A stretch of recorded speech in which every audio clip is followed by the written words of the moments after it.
Good question. We've been very lucky. My mother was the Queen for a very long time. And although you kind of know that this might happen, you don't really think about it very much. Not least of all because the monarchy is about continuity. But I think for my brother, this is something he's been waiting for. Prince Philip gave up everything, including his own name, only to be pushed aside behind palace walls. Princess Anne has finally revealed why her father had to leave the Queen's side after a lifetime of sacrifice. Tune in as we uncover the quiet, heartbreaking moment that changed the royal family forever, a childhood built for survival. Before he was a royal consort, before he was the backbone behind a queen, Prince Philip lived a life few could survive. Born on a kitchen table in Corfu in the summer heat of 1921, he entered a world already crumbling under him. His father, Prince Andrew of Greece and Denmark, faced exile and disgrace. His mother, Princess Alice of Battenberg, battled her own storms, slipping into silence and shadows that would haunt Philip's early years. But the blows that would forge his destiny were only beginning. The family ran, first from Greece, then from home itself. They huddled in borrowed houses in Paris suburbs, living on kindness and borrowed titles. Philip went to school, smiled for pictures, and hid the bruises of a childhood that never sat still. The addresses changed as often as the seasons. Sometimes an aunt's dusty guest room, sometimes a friend's drafty attic. Stability was something Philip learned not to expect, and somehow not to mourn. By the time he was 10, his sisters had married German princes and vanished into another world. His mother was locked in an asylum. His father disappeared to Monte Carlo, chasing card tables and forgetting about the boy he left behind. Philip learned early what survival cost. He moved from one house to another, from one family branch to another, speaking languages that weren't quite his, trusting adults who didn't quite know what to do with him. His suitcase was always half-packed. His goodbyes were always silent. By the time he reached Gordonstoun School in Scotland, founded by a German Jewish refugee from the Nazis, he had already built armor that no one could see. Gordonstoun wasn't kind. It was cold, punishing, relentless. Students rose at dawn, ran barefoot across frozen fields, and lived lives stripped of comfort. They were taught to endure before they were taught to enjoy. But for Philip, it was salvation. Structure, discipline, purpose. These were things he could hold on to, not parents, not promises, not the shifting sands of aristocratic pity. He needed something real. The years hardened him. The boy who once looked for kindness learned instead to value toughness. He sailed into storms without blinking. He climbed freezing cliffs with bleeding fingers. He boxed until his knuckles cracked. Every scar was a lesson. Every setback was just proof he could survive worse. Every night he made it through was a small, private victory no one ever saw. And when he met Princess Elizabeth at the Royal Naval College in Dartmouth, he wasn't a prince charming out of a fairy tale. He was a survivor, a boy who had learned how to stand alone and how to keep smiling while he did it. His eyes held storms. His smile held steel. Elizabeth was 13. He was 18. She saw the light in him. He saw the future in her. Not right away, not completely. But something started. Something small but unbreakable. Something that would stretch across continents, wars, and the heavy grinding machinery of 1,000 years of monarchy. By the time the world plunged into World War II, Philip was ready. He fought for Britain, not Greece. He served with honor in the Royal Navy, steering ships through black waters, watching friends die in gunfire and storms. He rose through the ranks not because of who he was, but because of what he could do. He earned every stripe, every salute, the hard way. When peace came, the world was broken. Cities reduced to skeletons, nations gasping for breath. And in the middle of that rubble, Philip found Elizabeth again. Their bond wasn't built in courtly dances or whispered sonnets. It was built in letters scratched out between battles. In short, stolen meetings where words meant more because they were so few. in glances that carried the weight of years. By the time he asked her to marry him, the future Queen of England had already made her choice. And the boy with no home, no real country, no solid ground beneath his feet, was about to marry the heart of Britain itself. But marriage didn't erase the past. It didn't erase the walls Philip had built around himself. The boy who had learned to live apart from his family would soon learn how lonely it could be to stand beside a throne. The cracks started early, not in their love, not in their partnership, but in the world they were forced to inhabit. A world of rigid rules, endless scrutiny, and an invisible line that said, "You are here to support, not to lead." Philip had always been the alpha in every room he entered. Now he had to walk 2 steps behind. His instincts screamed against it. His pride bristled, but he smiled. He bowed. He endured. He gave up his Greek and Danish titles. He became Philip Mountbatten. He smiled for the cameras. He shook his hands. He played the part. But inside, the battle raged. He had not been built to be background noise. He had survived too much, lost too much, fought too hard. And slowly the cost began to show. Still, for years, he bore it. Duty, service, loyalty. These were not just words to Philip. They were survival skills. They were shields against the loneliness that royal life sharpened like knives. Behind every ceremony, behind every polished public appearance, there was a man quietly bracing against a storm no one else could see. But even the strongest armor wears thin. Even the toughest survivor finds his limit. The first real cracks didn't come in tabloids or rumors. They came in long, silent nights, in the endless pressure to represent, to behave, to serve a role instead of being a man. The exile who had found a home began to feel like a prisoner inside it. The palace became just another kind of exile, a gilded one perhaps, but exile all the same. He needed air, space, a place where he could breathe without being watched, a place where he could remember who he had been before the cameras, before the titles, before history wrapped its cold hands around his shoulders. And when the moment came, when the question was asked, quietly behind palace walls, if he wanted to step back, to find a different kind of life, Philip said yes. It wasn't an escape. It wasn't abandonment. It was survival. And it started a quiet change that nothing could stop. 2 worlds, 1 crown. The royal marriage was built on 2 very different hearts pulling in the same direction. Elizabeth was steady, measured, rooted in tradition. Philip was restless, sharp-edged, made for movement. For a time they managed to blend their worlds. State dinners, speeches, tours that spanned continents. Smiles frozen into place as cameras clicked like gunfire. But the cost was rising. At first, there were the small sacrifices, the tiny indignities that pile up over years. Philip's naval career, gone. His ambitions shrunk to fit within a crown that would never be his. Even the name he carried, Mountbatten, was pushed aside to preserve the old dynasty of Windsor. In a world obsessed with bloodlines and image, Philip's own past was sanitized, rebranded, buried under the weight of tradition. He never complained, not publicly, not loudly. That wasn't his way. But the people closest to him, especially Anne, saw the toll it took. He stayed busy, ruthlessly busy. He created projects, patronages, charities, programs. He designed competitions for young people. He modernized old royal customs with sharp, practical changes. He threw himself into causes like a man trying to outpace something inside himself. He needed purpose, and when he couldn't find it naturally, he built it with his own hands. But no matter how many speeches he gave or awards he handed out, the unspoken truth hung over him. He was a man trapped in a role too small for him. Inside the palace walls, the tension was thick enough to choke on.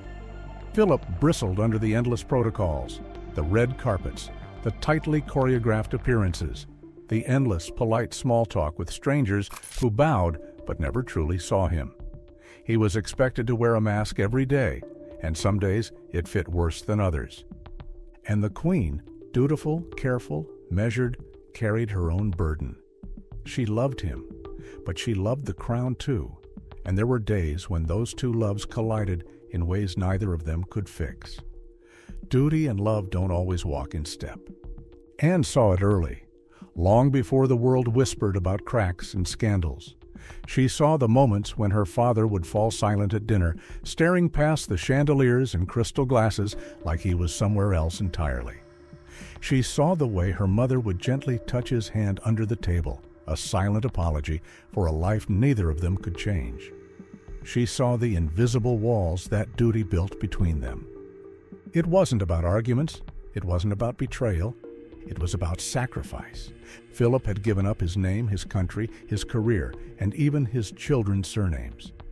And in return, he had been handed a life lived under glass. So he found his own escape hatches.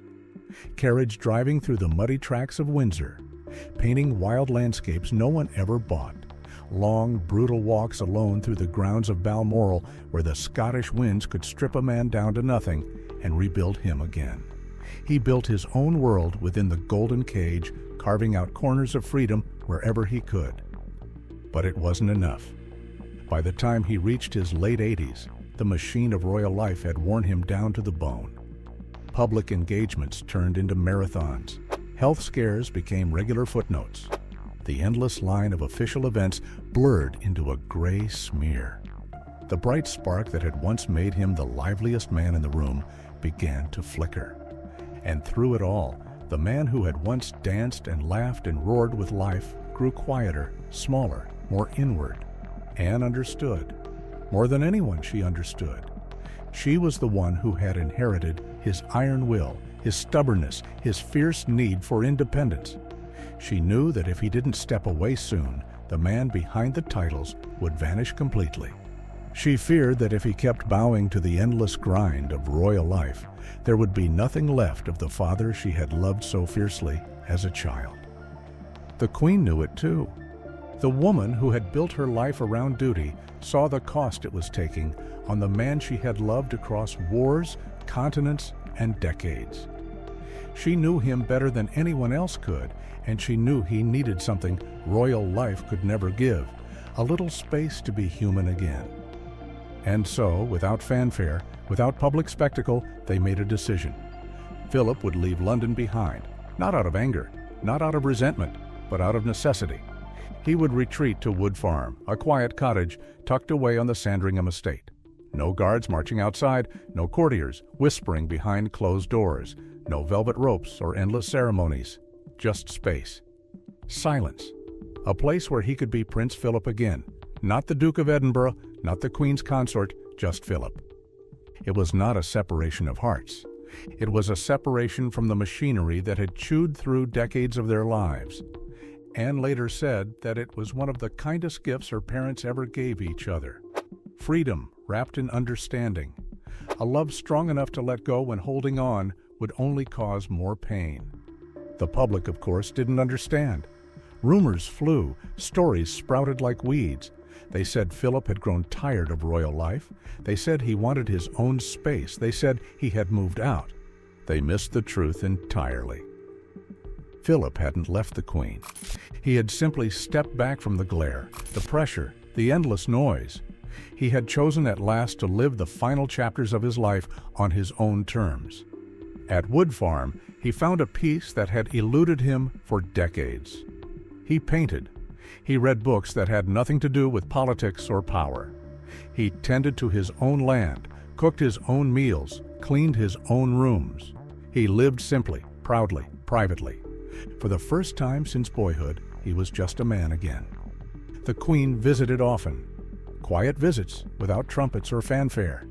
They shared meals, walks, and quiet conversations in the twilight. Their love didn't shrink across the miles. It deepened, matured, became something fewer words and more glances could sustain. They had always understood each other in ways no one else could. Anne said it best. They weren't separating. They were simply letting each other breathe. And in doing so, they preserved the one thing that mattered more than protocol, more than appearances, more than duty. They preserved the quiet bond that would carry them through their final chapter together. A quiet revolution at Wood Farm. The headlines didn't roar when Prince Philip stepped into Wood Farm. There were no breaking news banners, no public statements. Just a quiet slip into the background, like a king returning to the woods he was born in. But behind that soft exit was something radical. This was a man who had stood at the right hand of a monarch for nearly 70 years. A man whose life had been mapped out by protocols, by duty, by the invisible chains of expectation. Walking away, even politely, was not a small thing. It was an earthquake beneath the polished floors of the palace. Wood Farm wasn't grand. It wasn't built for show. It was built for life. Small rooms, thick walls, a crooked fireplace that smoked on rainy days, old rugs worn thin by real use. Here, Philip could shed the armor he had worn for most of his life. No uniforms, no salutes, no bowing courtiers. He cooked his own meals, fixed broken furniture, and tended to the gardens. Sometimes he painted landscapes that only he would ever see. Sometimes he spent hours lost in books, chasing down histories and ideas far away from royal obligation. It wasn't about hiding. It was about living. Visitors were rare and hand-picked. Old friends, trusted family. No press, no schedule, no forced smiles. They drank tea, told old stories, and laughed without fear of being quoted in newspapers. Philip built a little world where every day belonged to him, not to the crown. For a man who had lived inside the goldfish bowl of monarchy, it was a kind of freedom that felt almost rebellious. And for the first time in decades, he didn't have to apologize for it. Princess Anne would visit often. She described it later not as a sad retreat, but as a homecoming. Her father was never meant to live wrapped in velvet and guarded by bayonets. He was meant for rough winds, cold fields, the kind of life where hands got dirty and boots touched real earth. At Wood Farm, she said, he was more himself than anywhere else. No duties, no stiff clothes. Just the man he had always been beneath the titles and medals. There were still ceremonies, of course. Occasions when Philip would be pulled back into the public eye. Royal weddings, special birthdays, commemorations for old battles and older friends. He never said no. He stood straight, smiled for the cameras, played his part like the professional he had always been. But you could see it. The edge was softer now. The stiffness had faded. When the speeches ended and the crowds faded away, he would retreat not to a grand palace, but to his little farm, his quiet patch of stolen freedom. The Queen understood. She never resented it. She had built her life around duty. He had built his life around surviving it. Their paths ran parallel, not identical, and that was the secret to their endurance. They gave each other space without ever breaking the bond between them. When the pandemic swept through the world, it forced a new kind of reunion. Lockdowns closed borders, shut down ceremonies, and ended the endless carousel of royal events. The Queen and Prince Philip found themselves together again at Windsor Castle, living not as sovereign and consort, but as husband and wife in a house made strangely silent by the world's fear. Anne said those months were a gift none of them had expected. They ate breakfast together without formal dress. They sat by the fire reading books in comfortable silence. They walked the gardens like two old friends who had known every version of each other and loved them all. They spoke little and yet said everything. Gone were the schedules, the royal aides, the endless lines of people needing attention. It was just them. And in that final stretch, they found something that had been so often out of reach. Time. Time to sit. Time to talk. Time to simply exist in the same space without cameras or obligations pulling them apart. It was a second youth, gifted not by fortune, but by the strange pause the world had been forced into. Friends who visited during those months said there was an unmistakable peace between them, a shared understanding that didn't need to be spoken aloud. A life lived side by side for over 70 years had built a bridge stronger than any rumor, any distance, any sacrifice. They didn't need to explain themselves. They didn't need to apologize for the years apart or the choices made. They simply were. As Philip's health began to slip, the Queen remained close. She didn't leave his side unless absolutely necessary. The woman who had once shouldered the weight of an empire alone now made sure her husband didn't carry the weight of his final days by himself. Anne said her father faced the end the same way he faced life, quietly, stubbornly, without fanfare. He didn't ask for special treatment. He didn't want grand gestures. He wanted to be himself to the very last breath. And the Queen, always honoring his wishes, made sure he was. At Wood Farm, the life Philip had carved for himself became a small but powerful symbol of everything he stood for: independence, resilience, and dignity in the face of enormous pressure. Even as he grew weaker, the spirit inside him stayed the same. When the world finally heard the news that Prince Philip had died at the age of 99, it mourned the man who had walked a step behind the throne, the iron backbone behind the crown. But in those final years, away from the spotlights and ceremonies, he had already written his own ending, not as a prince, not as a duke, not even as a royal consort, but simply as a man who had loved, fought, endured, and finally lived. Anne later said that if her father could have scripted his final chapter, this is exactly how he would have written it. No crowns, no applause, just a quiet house, a loyal dog, a garden thick with spring flowers, a book half read on the table, and, not far away, the woman he had loved for longer than most people live. Now that Philip's journey was over, the Queen would move forward with his memory beside her. The silent strength they carried.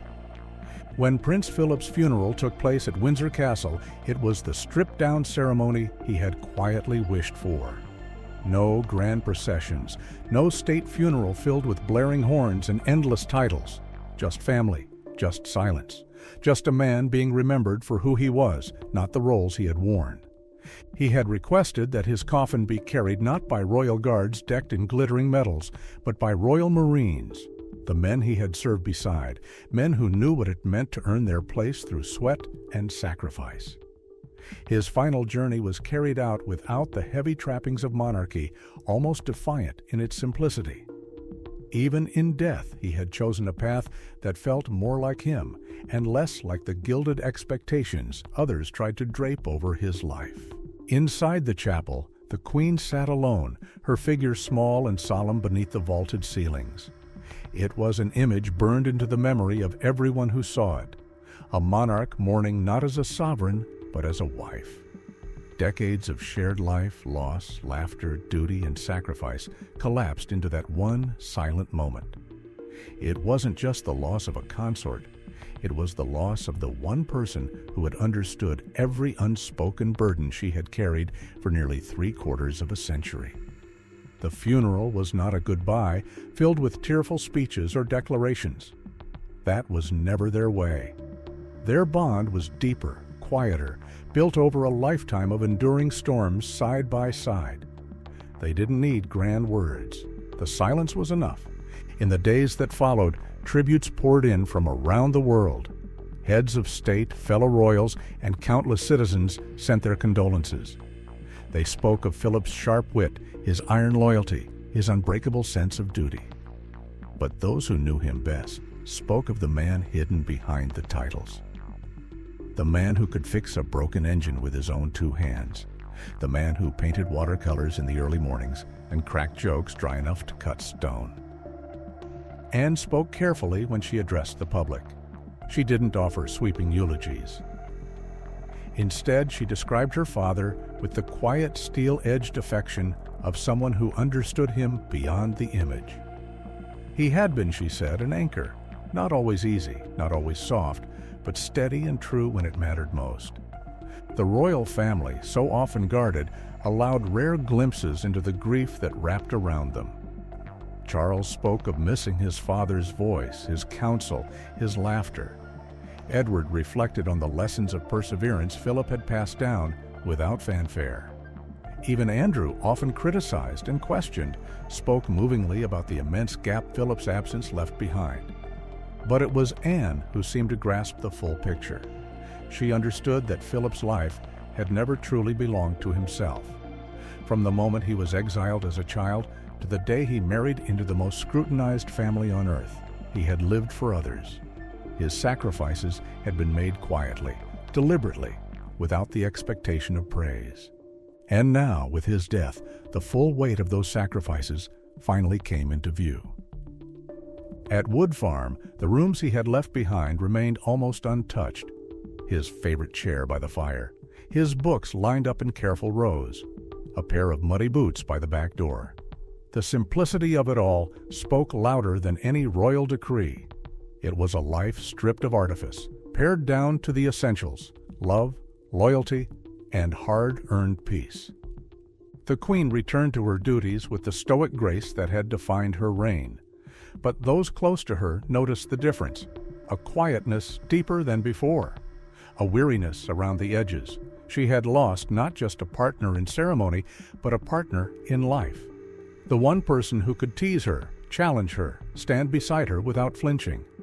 Their bond had never been about grand romantic gestures. It had been forged in shared glances, in small acts of kindness, in weathering endless storms without losing sight of each other. It was a love that had survived wars, scandals, personal losses, and the relentless march of time.